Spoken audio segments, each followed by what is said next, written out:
हज़रत अबू बकर सिद्दीक का ज़माना था तो एक शख्स मुल्क के शाम का रहने वाला, बड़ा कर्जा चढ़ गया उस पे,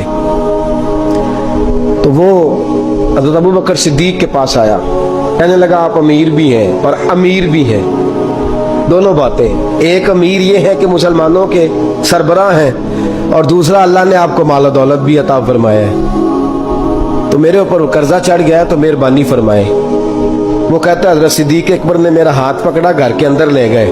बाहर से दरवाजा बड़ा आला था, लेकिन घर के अंदर गया तो चारपाई भी कोई नहीं थी, खजूर की चटाइयाँ बिछी हुई थी, खजूर की छाल की, और वो भी फटी हुई। फरमाते सैयदना सिद्दीक अकबर ने बिठा लिया मुझे, और मुझे कहने लगे यार तुझे एक अजीब बात ना बताऊं? तो बताइए। फरमाने लगे 3 दिन हो गए मैंने अनाज का दाना भी नहीं खाया, खजूर के ऊपर गुजारा कर लेता हूं मैं, आजकल हालात मेरे ठीक नहीं है। लगा जी फिर मैं क्या करूं?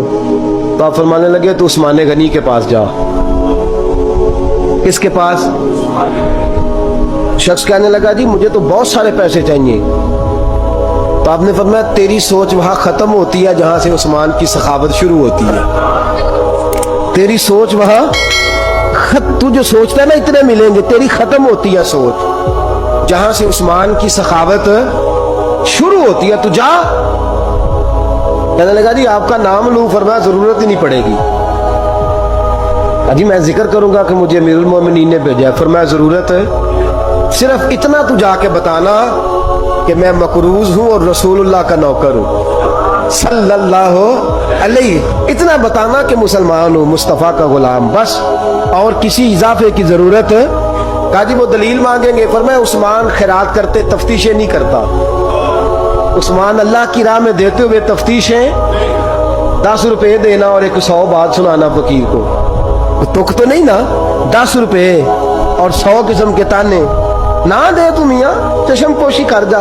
तुझे किसने इजाजत दी है टटोलने की, खोलने की और क्रोधने की? ये हाल अगर तेरे साथ किया जाए, रब अगर तुझे टटोल के दे तो तेरा क्या बने? रब करीम अगर तुझे टटोल के दे के पहले बता नमाजें कितनी पड़ी हैं, सवेरे उठता है कि नहीं, तो तेरा क्या हाल होगा? तू टटोलता फिरता है 10 रुपए देने के लिए।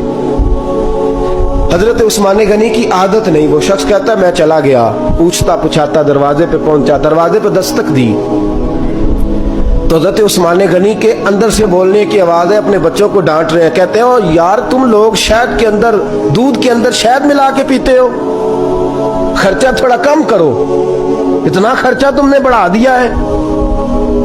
तुम दूध के अंदर दूध भी मीठा, शहद भी मीठा, एक चीज खा लो, को बीमार हो, 2-2 चीजें इस्तेमाल करते हो। कहते हैं मैंने कहा अबू बकर तो बड़ी बातें बता रहे थे, और इस किस्म के कई वाकयात हज़रत उस्मान गनी के साथ हुए। वो तो बड़ी बातें बता रहे थे और ये आदमी दूध शहद से लड़ाई कर रहा है, और मुझे कई हजार दिरहम चाहिए, दिनार चाहिए, मुझे दे देगा? फरमाते हैं अब वो डांट के बाहर आए, मैं दरवाजे पे था, आते ही कहने लगे मैं आया ना तो जब मैंने अस्सलामु अलैकुम कहा तो वो समझ गए मैं मुसलमान हूँ। कहते हैं वालेकुम कहा तो पहला जुमला उन्होंने जो बोला वो उनके बड़ेपन का मुजाहरा था। कहने लगे बच्चों को एक बात समझानी थी, आने में मुझे 1.5-2 मिनट लग गए, तू दरवाजे पे खड़ा रहा, मुझे माफ कर देना। बड़े लोगों की बड़ी बातें, बड़े लोगों की बड़ी बातें, इतना बड़ा कद है उतना बड़ा इखलाक है। कहने लगे तुझे एक बात बच्चों से करने लग गया था, तुझे इंतजार करना पड़ा, जरा दरगुजर करना। कहते हैं फिर उन्होंने दरवाजा खोला, जो उस वक्त उनका माहौल था हवेली का, ड्राइंग रूम का, जो भी, मुझे बिठाया। कहते हैं मेरे लिए जो पहली चीज आई वो दूध के अंदर शहद डाल के वो लाए। कहते हैं मेरे दिल में ख्याल आया घर में झगड़ा कर रहे थे, मुझे पिलाया, उसके बाद खजूरों का हलवा आ गया। कहते हैं मैंने कहा बच्चों को कह रहे थे एक मीठी चीज इस्तेमाल करो, मेरे लिए 3-3 आ गई है, 3-3 आ गई। अजीब शख्स है। कहते हैं मैं, लेकिन अभी मेरा तसव्वुर जमा नहीं। मैंने कहा इतना तगड़ा नहीं जितना हज़रत अबू बकर ने बताया है।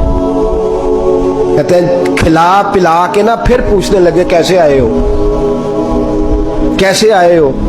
तो कहते हैं मैंने कहा कि जनाब मैं मजबूर हूं। आज बहुत सारे लोग हैं ना जिनके पास किसी की बात सुनने का टाइम ही नहीं। कहते हैं मोटी मोटी बात करें, आखिरी आखिरी। हजरत उस्मान गनी पूरी खिला पिला के कहने लगे कैसे आना हुआ? कहते मैंने कहा जी मैं मुसलमान हूँ, मुल्क के शाम के मुज़ाफ़ात के एक गांव का रहने वाला हूँ। کچھ کاروباری مشکلات آئیں تو میں مقروض ہو گیا، میرے اوپر قرضہ ہے، مجھے کچھ پیسوں کی حاجت ہے۔ فرمانے لگے میں نے کچھ پیسے کہا،